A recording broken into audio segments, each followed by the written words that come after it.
Bessiata Ishmaya, dans le Messilat Yesharim, on a dit que, en vérité, l'homme, il a été placé par Akadosh Baruch Hu dans un endroit qui est ce monde, où il y a beaucoup de choses qui l'éloignent de lui. Donc d'un côté, l'homme a été créé pour arriver à la dvékout, pour arriver à la proximité avec Hachem dans ce monde, chose qui va le faire gagner et mériter son Olam Haba, le monde futur. Mais d'un autre côté, il est dans un monde, dans un endroit où les choses qui l'éloignent de cette dvékout, de cette proximité avec Hachem, les choses qui l'éloignent sont très nombreuses. Une multitude de choses qui éloignent. Et il a dit, il les a rentrées sous un même titre, qui sont les ta'avot achomriot, les désirs matériels. Les désirs matériels, ça éloigne l'homme de Dieu. Ken, je voudrais rappeler une excellente question que Ilan et Reuven m'ont posée il y a quelques minutes. Si Esav, il a été prêt à... C'est un exemple de ce qu'il dit ici le Messilat Yesharim. Si on voit que Esav, dans la paracha de cette semaine, il a été prêt à vendre le droit d'aînesse, qui est le lien avec Hachem, la avodat Hachem, le lien des mitzvot qu'il va pouvoir faire grâce au fait qu'il est Bechor, au fait qu'il est l'aîné. Il a été prêt à le vendre. C'est pas une blague, je vous promets, c'est marqué dans la Torah, vous pouvez aller vérifier. Pour un plat de lentilles et un bout de pain. Parce que c'était rouge. Il a vu du rouge. Attendez, on ne parle pas de le fils d'Yitzhak, le petit-fils d'Abraham. Mais il a vu du rouge. C'est quoi du ketchup? C'est des lentilles. Et à côté, c'est quoi? Du pain. Ah, Yaakov, il a compris qu'il s'agissait de quelqu'un qui se laissait attirer par les plaisirs de ce monde. Il lui a dit, tu veux, d'accord, mais je veux en échange quelque chose. Ce que tu veux, combien tu veux? J'ai faim. Je demande le droit d'aînesse. Le droit d'aînesse. Le droit... Tu me présentes un plat de lentilles rouge avec du pain et j'ai faim et tu me parles du droit d'aînesse, mais prends-le et tout ce qu'il y a autour. Je veux manger. Ça, c'est ça. Alors, Ilan et Reuven, ils m'ont posé une excellente question. Alors, pourquoi après, lorsque Yitzhak a béni Yaakov, des brachot extraordinaires, il a pleuré? C'est ça la question? Il s'en est voulu. Mais il n'y a pas marqué là-bas qu'il s'en est voulu seulement pour les brachot, il s'en est voulu aussi d'avoir vendu le droit d'aînesse à Yaakov. Mais tu étais prêt à lui vendre ce droit d'aînesse pour un plat de lentilles et un bout de pain? Pourquoi maintenant tu regrettes? Pourquoi c'est important maintenant le droit d'aînesse? Qu'est-ce qui s'est passé? C'est exactement ce qu'il dit ici le Messilat Yesharim. Un homme, même comme Esav, il peut comprendre que le but de la vie ici-bas, c'est de s'approcher d'Akadosh Baruch Hu. C'est évident que c'est la plus belle chose. Et le Tov Amiti, le véritable bien, le véritable bonheur, tu te colles au Créateur. Celui qui a tout donné, celui qui a tout créé, celui qui maintient tout ça, celui qui... Si je te dis, je peux te donner un kécher, je peux te faire connaître, je sais pas moi... Hein? J'entends pas. Poutine. Ça, tu peux être copain avec lui. Mais copain, ça veut dire Dieu. 24 heures sur 24, 7 jours sur 7, tu veux pas? Ah, Poutine, non, je veux pas. Mais bon, alors qui alors? Qui tu veux? Un grand sadique. Tu veux pas? Mais tard que tu veux. Mais qui veut pas? Non, je dis, tu sais avec qui tu peux être 24 heures sur 24, 7 jours sur 7, 7 jours sur 7 en contact. Et pas seulement tu es en contact avec lui, mais lui, il te dit qu'il a satisfaction et joie d'être en contact avec toi. Tu veux ou tu veux pas? Mais qui va dire non? En contact avec le Créateur, le propriétaire de tout l'univers, celui qui fait vivre, celui qui donne la force, celui qui donne l'énergie à tout le monde. Qui ne veut pas un contact avec lui? Même les plus fous, ils le veulent. Mais il y a les lentilles. Attends, pour l'instant, il y a les lentilles. Je suis prêt à donner mon droit d'aînesse. Ça veut dire ce qui est cher, ce lien que je peux avoir avec Akadosh Baruch Hu, le servir avec les corbanotes, je suis prêt à le donner pour un plat de lentilles et un morceau de pain. Je vous promets, même s'il n'y avait pas le pain, que les lentilles, il aurait fait aussi. Pourquoi? Parce que c'est ce qu'il dit ici le Messilat Yesharim. Il y a des choses qui éloignent l'homme de la dvékout, c'est les ta'avot achomriot. Et les ta'avot achomriot, ça peut apparaître sous toute forme d'apparence, et ça peut atteindre tous les hommes de la terre. Même Esav, le fils d'Yitzhak Avinu, le petit-fils d'Abraham Avinu, c'est quelqu'un quand même qui était dans le ventre avec Yaakov.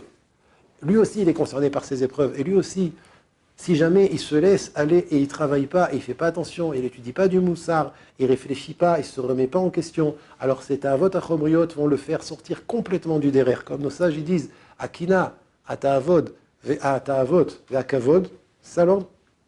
Akina, ata'avot, ve'kavod. Akina, ata'ava, ve'akavod, motzi'im et ta'adam mina olam. C'est-à-dire, la jalousie, les désirs matériels et les honneurs sortent l'homme du monde.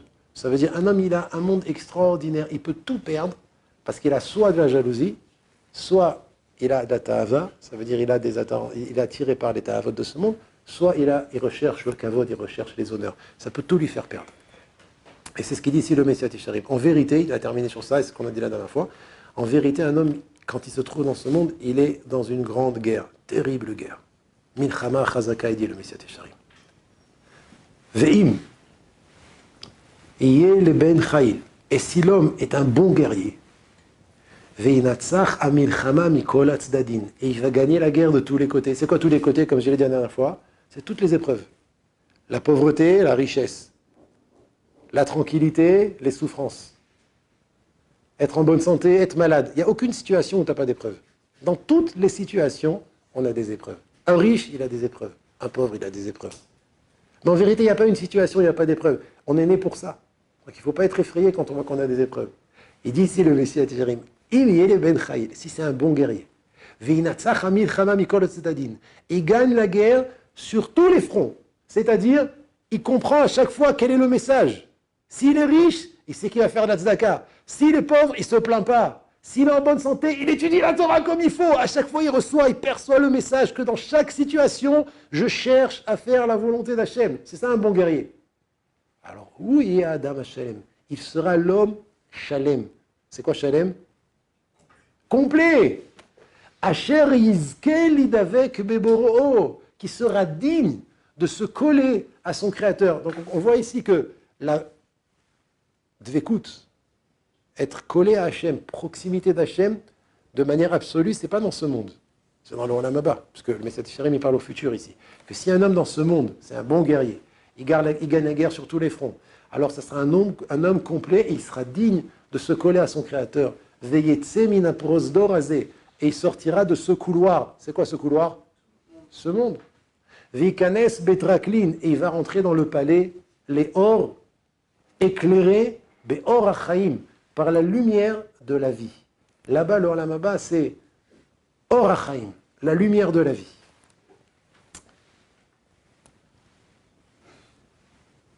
Il faut savoir, à Botaï, un klal très important dans ce qu'il dit ici le Messias Tisharim, que bien évidemment, on ne peut pas donner de règle générale pour tous les hommes.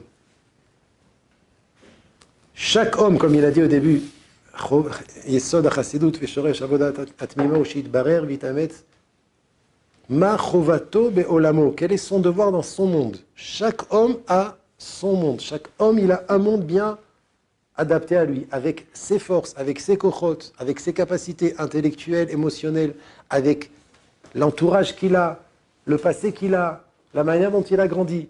On ne peut pas regarder l'un sur l'autre, on ne peut pas imiter les uns les autres. Ken?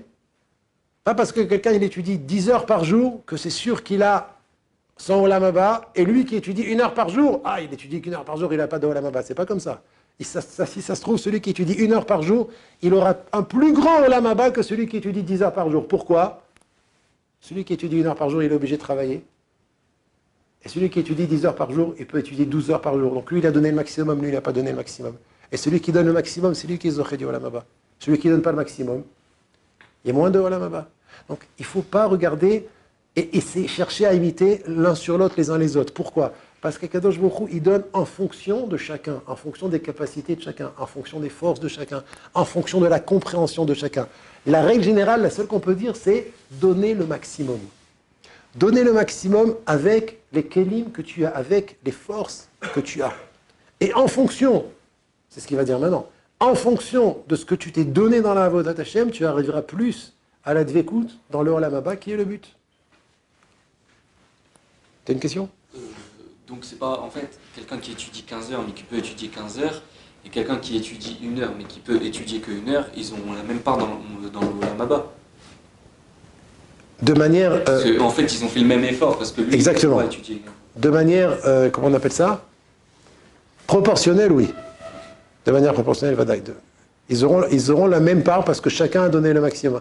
Akadosh Baruch Hu, il donne des kelim à chacun. Lui, il lui a donné une possibilité d'étudier pendant 15 heures. Il n'a pas de problème d'argent. Et lui, il doit nourrir sa famille. Donc, il a une vraie raison pour laquelle il étudie qu'1 heure, Ken. Il étudie qu'1 heure, mais il a donné le maximum. Alors ce sera la même chose. Le temps qu'il a travaillé, il était capable de travailler même vis-à-vis d'Hachem. De travailler, c'est une mitzvah aussi. Il dit le Messias Yesharim, ou kefi ashiur, asher kavash et titzro. C'est en fait ce que ici il va dire le Messias Yesharim. En fonction du shiur, de la mesure. Asher kavash et titzro. De la mesure avec laquelle il a été kovesh. Il a contrôlé son yetzer, son penchant. Ve ta'avotav, et ses envies.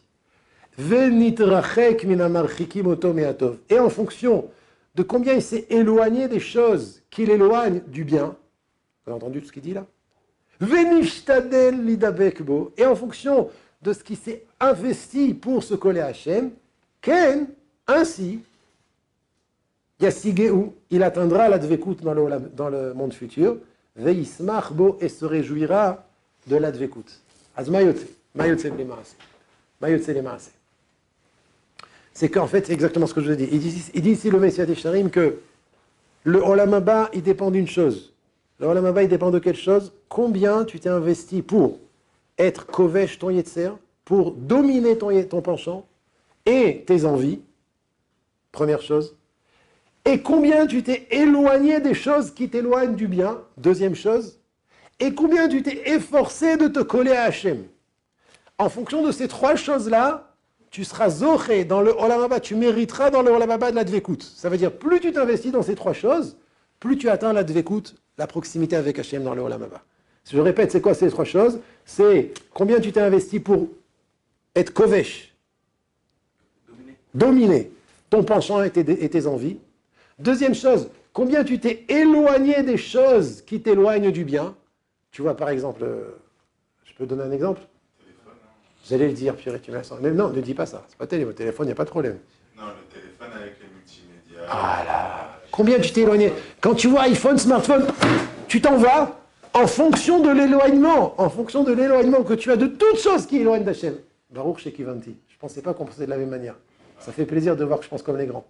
Et enfin, en fonction de combien tu t'es investi pour te coller à lui, c'est quoi? La simcha dans la avodat Hachem. La joie dans le limud à Torah, dans le kiyum des mitzvot. En fonction de ces trois choses-là, excusez-moi, je répète, maintenant sans regarder. Combien tu t'es investi pour dominer ton penchant et tes envies? Combien tu t'es éloigné, ça c'est un chidouche le deuxième. Combien tu t'es éloigné des choses qui t'éloignent d'Hachem? Et le troisième, combien tu t'es investi pour te coller à lui? Je dirais les deux premières, c'est sourmera, éloigne-toi du mal, et la troisième, c'est asetov, fais le bien. Combien tu t'es investi dans ces trois choses? Plus tu t'es investi dans ces trois choses, bon, la mazé, sans que personne ne voie, il ne faut pas le voir, il ne faut pas le montrer. Ah, je suis là, puis, oh, regarde comme il étudie bien. Non, c'est un truc entre toi et Hachem. De toute manière, dans l'Olam Haba, c'est que toi et Hachem. Combien tu t'investis dans ces trois choses? Plus tu t'investis dans ces trois choses, plus tu seras méritant d'être proche du Tov dans le Olam Haba. Extraordinaire, ça veut dire à Botaï, pour terminer, on a été envoyé ici-bas pour une mission. Une seule mission. À nous de la réaliser. D'après ce qu'il dit, parce qu'il y a du Olam Haba, c'est-à-dire que même si une personne fait ces trois choses-là, il ne doit pas s'inquiéter ou ne pas être sûr qu'ici l'endroit d'être d'écoute. C'est la chose? Oui, Fadaï. Mais, comme j'ai déjà dit au début, un homme, normalement, quand il fait ça, il ressent des moments, des étincelles et des lueurs de dvékout. Mais c'est pas tout le temps. Des fois, c'est dur. Des fois, c'est dur. On est encore dans ce corps, on est encore limité. Donc, tu as raison, il ne doit pas s'inquiéter qu'il ne ressente pas, t'as dit. Oui, Fadaï. Ressentir de la dvékout, ça ne veut rien dire. Ça ne veut rien dire. Ah, kiffer, ça apparaît de temps en temps. Avoir du plaisir, c'est de temps en temps. Mais ce n'est pas tout le temps. Des fois, c'est dur. Et la majorité du temps, c'est dur. Mais ça peut être dur, mais dans la tête, tu es content. C'est comme quelqu'un qui s'entraîne au sport. Il court. C'est dur. Mais quand il court, il est content. Parce qu'il s'entraîne. Ah, il transpire. C'est dur. Ah, Valine, il est en train de réaliser son projet. C'est pas tout le temps qu'il a la médaille d'or. Ah, le kiff, la médaille d'or. C'est pas comme ça. Ça, c'est dans le Olam Haba. Mais ici, on transpire, mais on est content. On peut transpirer et être content. Parce qu'on sait qu'on va dans la bonne direction.